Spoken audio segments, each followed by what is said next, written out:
Hola a todos nuevamente. En esta ocasión vamos a tener una clase sobre coordenadas polares, que es un poco la conexión entre la trigonometría y un poco lo que se va a ver en números complejos. Ahora, ¿qué son las coordenadas polares? Bueno, nosotros hasta el momento todo lo que es geometría lo hemos trabajado en coordenadas rectangulares. ¿A qué nos referimos con coordenadas rectangulares? A que nosotros un punto, como por ejemplo este punto que está acá, este punto P, nosotros lo podemos ubicar con coordenadas como sale acá, coordenadas x, y, ¿cierto? Donde x es la ubicación con respecto al eje x, al eje coordenado x, ¿cierto? El eje horizontal, y el y corresponde a la ubicación con respecto al eje coordenado y. Entonces, de ese modo nosotros podemos ubicar puntos. Y eso fue todo lo que vimos en el estudio anterior, ubicar puntos de forma rectangular. Porque en el fondo eso es lo que se forma para ubicar los puntos, se forma un rectángulo. Son segmentos que son paralelos a los ejes coordenados. Ahora bien, hay otra forma de ubicar puntos. Hay varias, pero hay una que es conveniente. ¿Cuál es esta conveniente? Es la que nosotros vamos a conocer como las coordenadas polares. ¿Qué vamos a hacer? Como sale acá en el dibujo, ahora vamos a ubicar el punto, pero en vez de ver las ubicaciones con respecto a las paralelas a los ejes coordenados, lo que vamos a hacer es considerar el segmento que une el origen O, con el punto, y mirar cuál es la magnitud de ese segmento. Esa magnitud, en este caso, es R. Y vamos a considerar el ángulo de elevación o el ángulo que se forma con el eje X. El ángulo siempre recordemos que se mide a partir del eje X en contra de las manecillas del reloj o en sentido antihorario. Por eso que acá sale con esta flecha, ¿cierto? Que parte desde acá la medición del ángulo y sube hacia la izquierda. ¿Ya? Y eso es un ángulo que en el tema de las coordenadas polares se suele usar la notación con la letra griega teta. Entonces usamos el ángulo teta. Entonces, ¿qué es lo que tenemos asociado a cada punto? A cada punto lo podemos ver asociado con la magnitud del segmento que une el punto con el origen y el ángulo que se ve involucrado, el ángulo de elevación entre el eje X y el segmento. Entonces tenemos dos elementos, una magnitud de segmento y un ángulo. A eso también lo vamos a simbolizar como un par ordenado y es esto de acá, el par ordenado r, teta. Y eso es lo que nosotros llamamos las coordenadas polares. Esta sería la coordenada polar r, teta, la longitud del segmento y el ángulo. Y la otra es x, y, que sería en coordenadas rectangulares. Entonces, de esa manera se construyen las coordenadas polares. Ahora, ya mirando la coordenada o el plano polar, mejor dicho, el plano polar de por sí solo, solamente constituye de algo que se conoce como el eje polar. ¿Ya?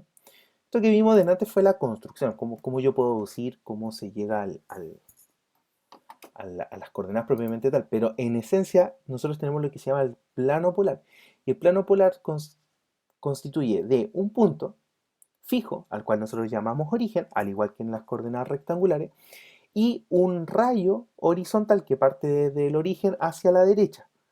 Acuérdense que un rayo es una semirrecta en realidad, es que tiene un punto inicial. El punto inicial es el origen y se extiende hacia el infinito de manera horizontal. Y ese rayo es el que nosotros conocemos como eje polar. ¿Por qué? Porque es desde donde parten los segmentos a construirse estos ángulos. Desde aquí se elevan los ángulos. ¿Ya?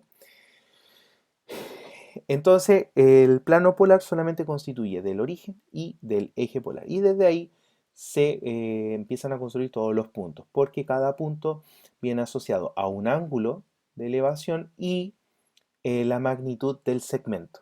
¿Ya? Entonces, con eso, nosotros, ¿qué es lo que tenemos? fíjense lo siguiente. Tenemos asociado este triángulo que vimos originalmente. Entonces ahora la pregunta es cómo yo relaciono lo que yo suelo trabajar, que son las coordenadas rectangulares, con estas coordenadas polares que son las que estamos construyendo. Entonces fíjense que acá, al superponer el plano rectangular con el plano polar, tenemos este dibujo con el que yo comencé, ¿cierto? Y se forma un triángulo rectángulo acá. Este triángulo rectángulo tiene medida, este cateto es Y, y este cateto de acá mide X. El cateto de acá arriba mide lo mismo que acá abajo esos segmentos, ¿ya? Entonces tenemos un triángulo rectángulo de medida X e Y. Por lo tanto, podemos utilizar nuestras razones trigonométricas. Entonces, ¿qué me relaciona, mejor dicho, los lados o la medida de los lados de un triángulo con los ángulos internos? Bueno, justamente son las razones trigonométricas. Entonces, utilizamos el seno de teta. ¿Cómo se define? Es el cateto opuesto, o sea, es I dividido por la hipotenusa, que es R, que es la magnitud del segmento que une el origen con el punto. Ahora, nosotros podemos despejar el I acá. Entonces tenemos que I se puede escribir como R por el seno de teta. O sea, logramos escribir la segunda coordenada en las coordenadas rectangulares en términos de R y de teta. Y ahora nos preguntamos, ¿y podremos la primera? Sí, a través del coseno. El coseno es el cateto adyacente, que es X, dividido la hipotenusa, que en este caso es R. Por lo tanto, al despejar X, obtenemos R por el coseno de teta. Con ese ejercicio, que no es más que una aplicación directa de las identidades trigonométricas, obtenemos las ecuaciones que nos ayudan a traspasar de coordenadas polares a coordenadas cartesianas. Tenemos que X es R coseno de teta e Y es R seno de teta.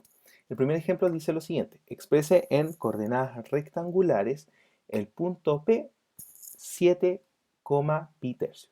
Entonces acá tenemos que recordar lo siguiente: el punto P está dado en coordenadas polares, porque me lo piden escribirlo en coordenadas rectangulares. Como está dado en coordenadas polares, eso quiere decir que el R vale 7 y teta vale pi tercios. Entonces acá tenemos que recordar cómo son las ecuaciones para traspasar a coordenadas rectangulares. Entonces tenemos que recordar que X es R por el coseno del ángulo teta.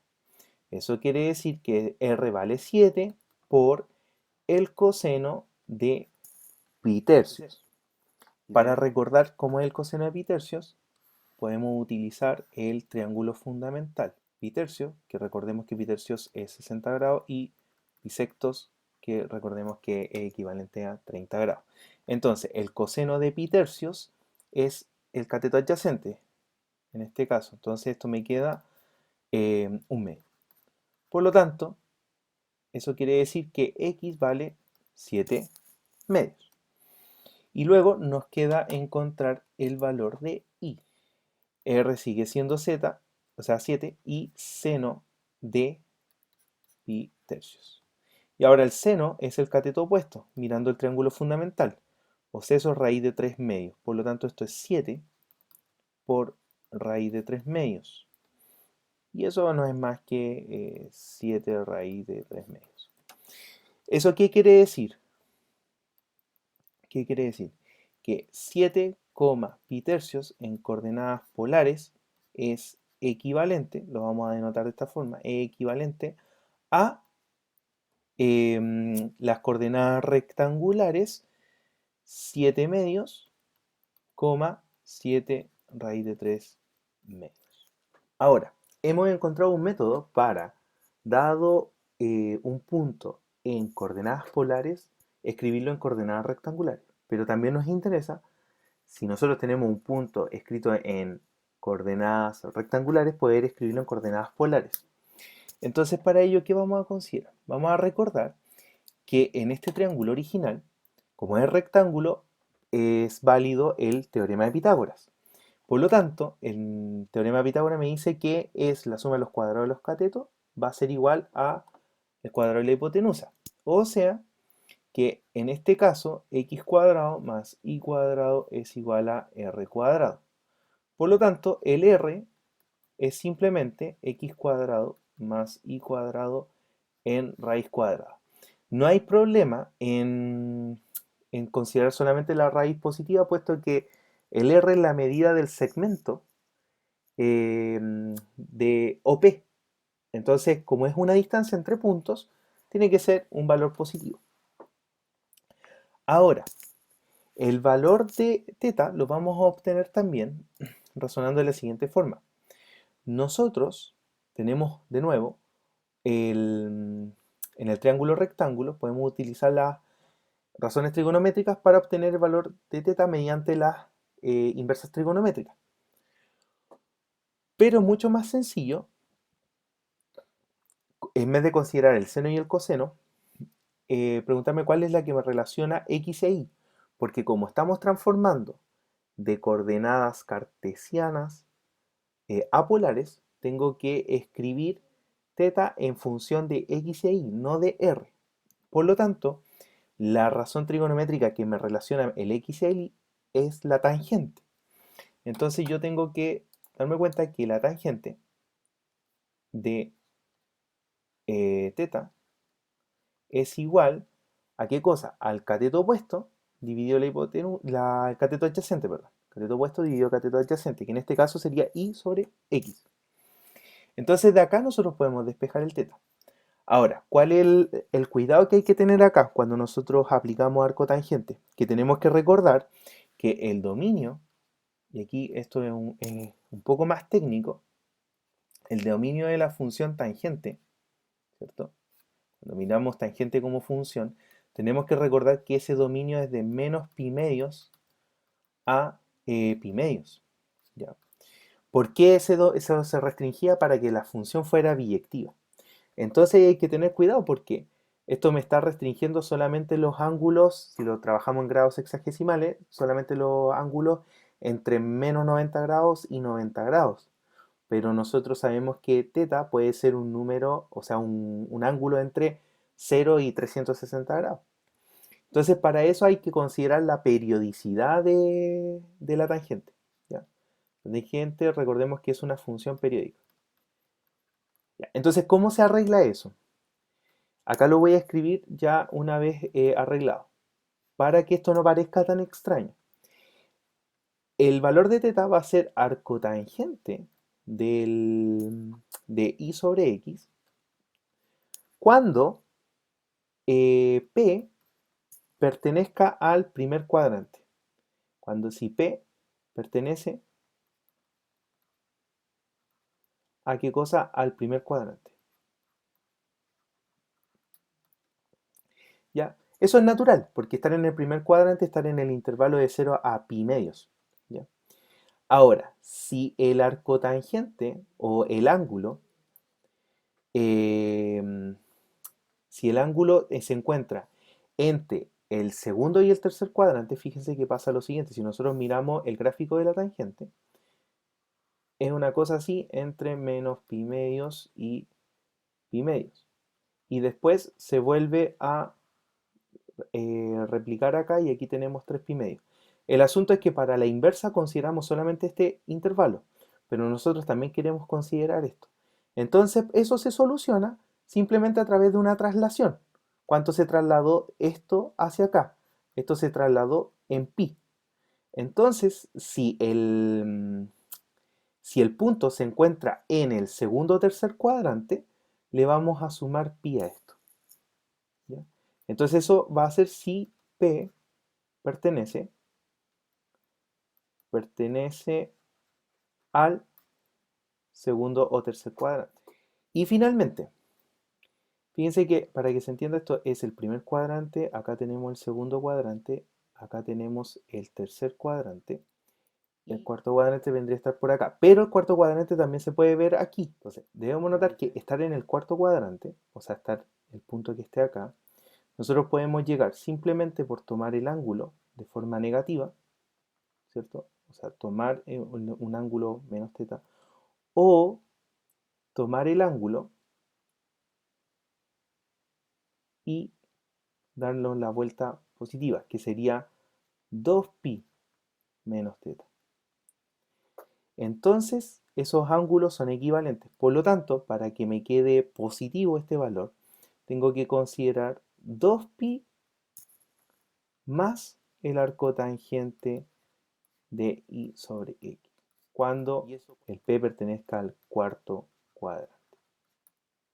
Ahora veamos el ejemplo correspondiente a lo que acabamos de ver. Vamos a expresar en coordenadas polares el punto dado en coordenadas rectangulares, menos 2,2 raíz de 3.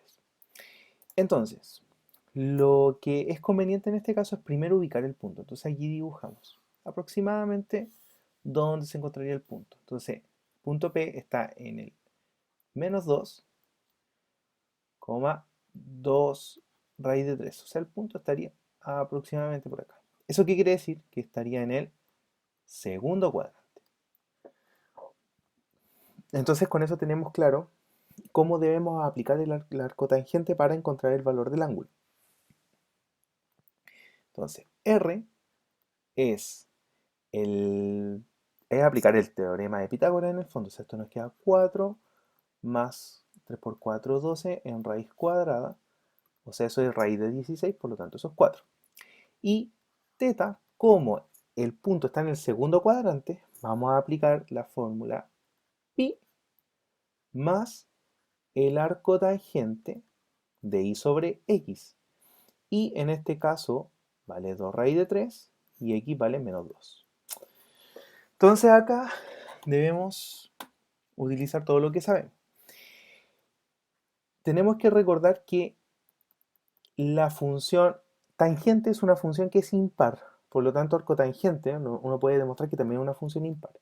Entonces, este menos, como es una función impar, puede salir de la función. Eso solamente porque arcotangente es una función impar. Entonces esto finalmente nos queda arcotangente de raíz de 3.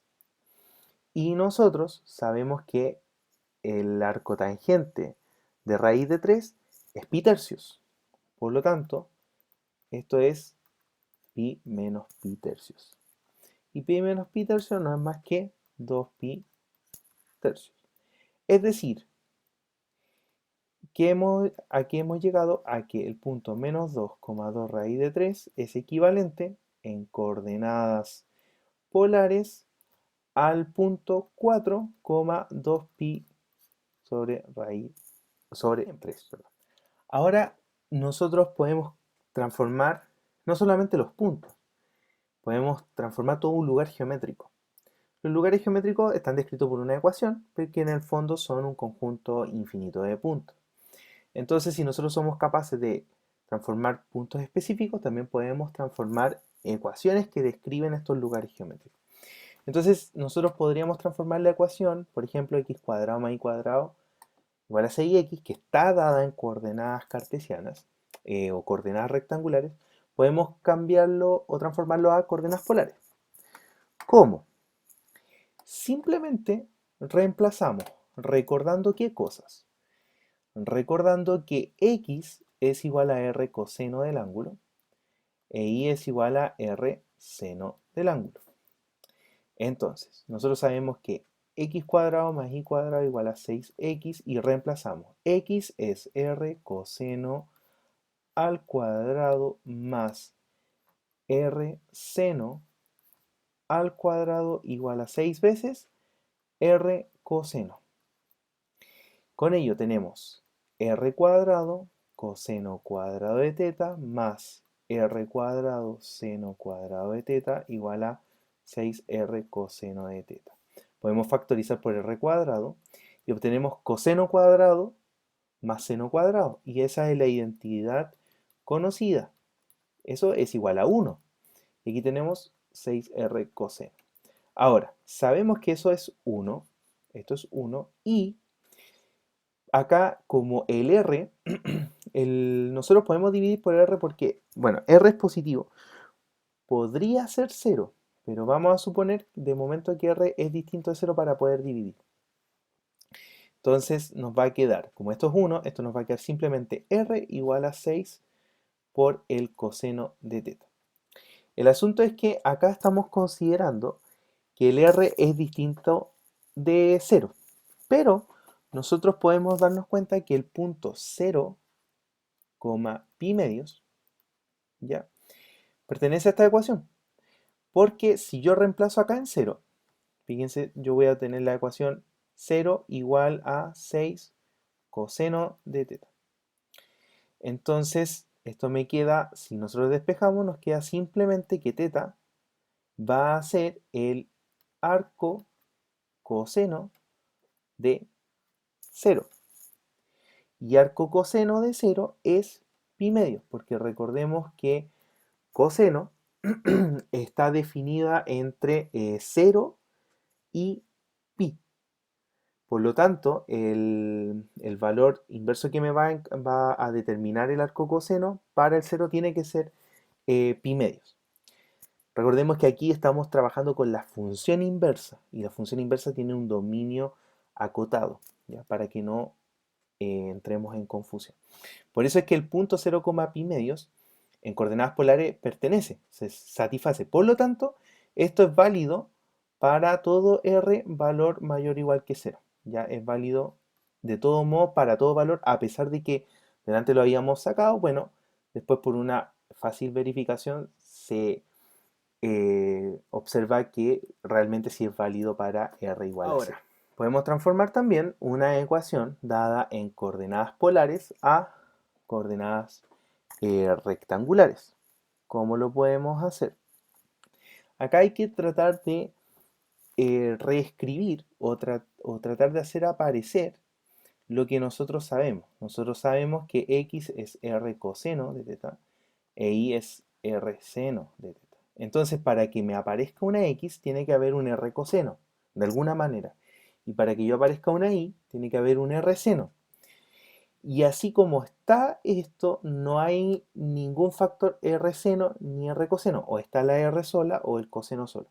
Entonces tratamos de utilizar las identidades trigonométricas para poder transformar esto. ¿Qué sabemos? Que acá tenemos el doble de ángulo. Entonces, esto sabemos que esto es 2 veces el coseno cuadrado de teta menos el seno cuadrado de teta.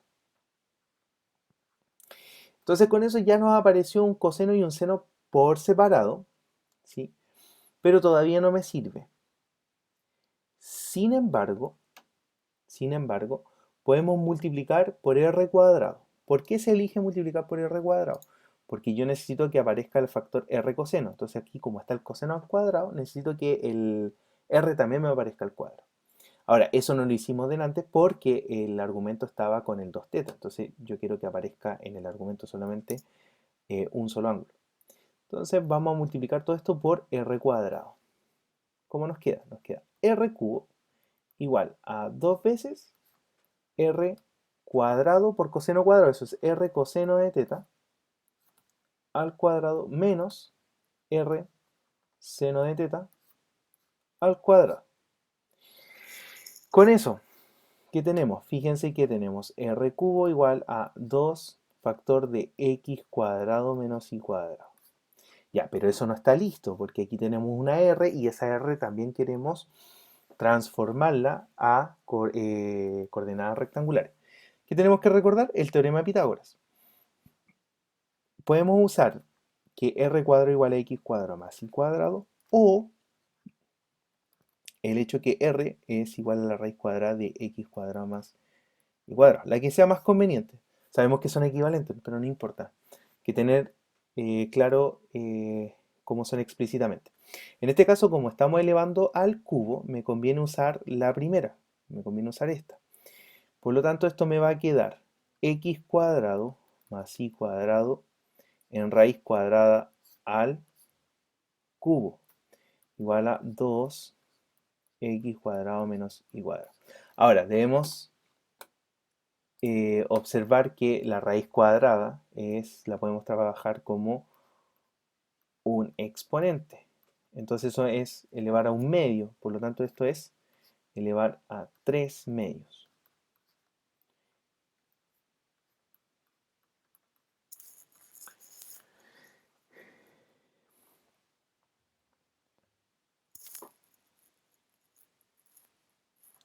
Finalmente, para que esto quede escrito de una mejor forma o eliminar esa raíz cuadrada, nos conviene elevar al cuadrado.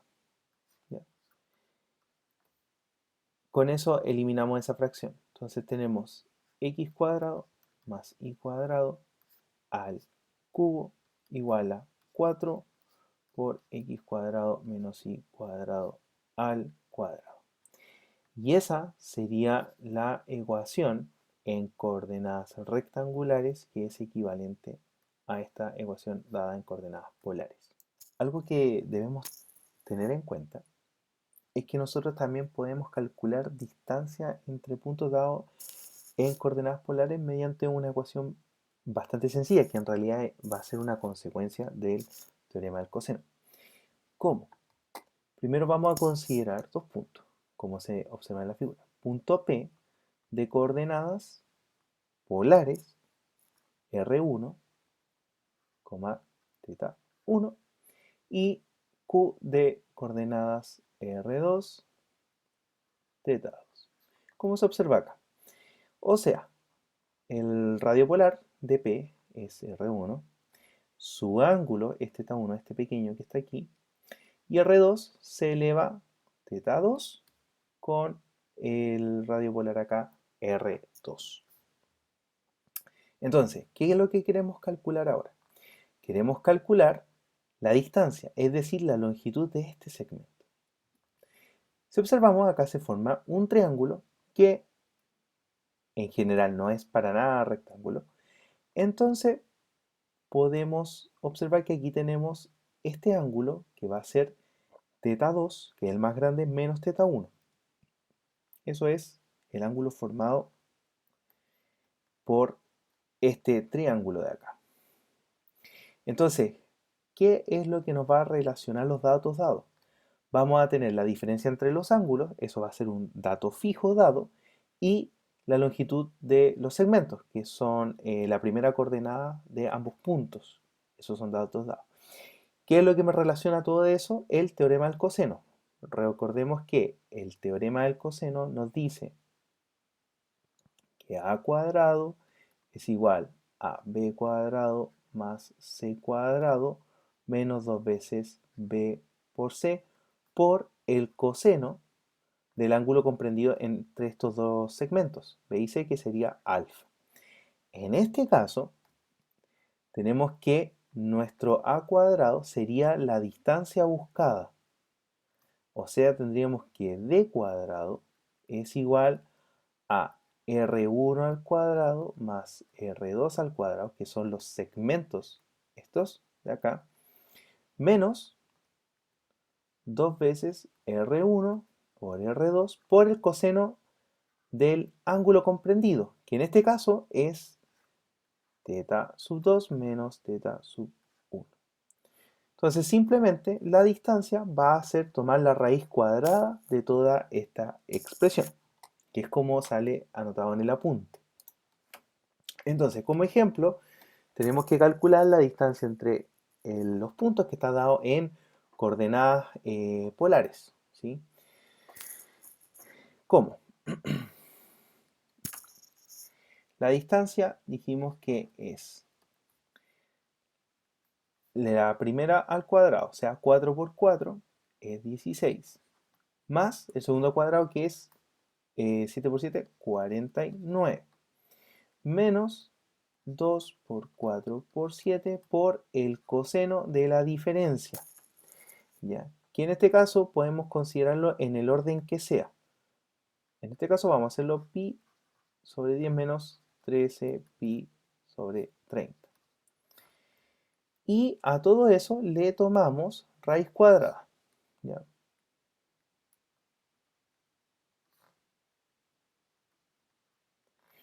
Entonces, si nosotros reducimos los términos, vamos a obtener que esto es 65 más 56 por el coseno de menos pi tercios. Si nosotros hacemos la diferencia entre estos dos ángulos, vamos a tener que eso nos va a dar menos pi tercios. Y todo eso va a estar en la raíz cuadrada. Entonces, aquí usamos la paridad de la función coseno. La función coseno es una función par, por lo tanto, ese menos se elimina finalmente. Entonces, esto es lo mismo que decir 65 más 56 por el coseno de pi tercio en raíz cuadrada. Y finalmente nosotros tenemos que recordar que el coseno de pi tercio, como lo dijimos hace un rato, ¿cierto? Utilizando el triángulo fundamental, es un medio. Entonces, esto nos va a dar 65 más 56 medios en raíz cuadrada. O sea, eso nos va a dar la raíz cuadrada de 93. Y esa sería la distancia que nosotros estamos buscando. Finalmente, en esta clase vamos a mirar algunos gráficos que se obtienen en coordenadas polares. No es el objetivo del curso observar o construir los gráficos en coordenadas polares exhaustivamente, pero sí les voy a mostrar los gráficos fundamentales y las ecuaciones asociadas. Entonces, las circunferencias se escriben como R igual a un cierto escalar o un factor de escalar seno de teta o coseno de teta. Cuando es seno quedan de forma vertical o cuando es coseno quedan así horizontalmente, ya sea positivo arriba o a la derecha o negativo abajo del eje polar o a la izquierda del eje polar.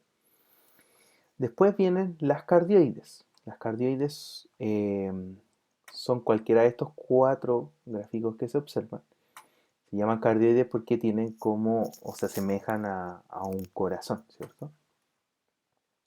Ahora, todas se escriben como un cierto factor o escalar A, ¿cierto? R igualado a por el factor 1 más coseno o 1 menos o 1 más seno o 1 menos seno, como se observa acá.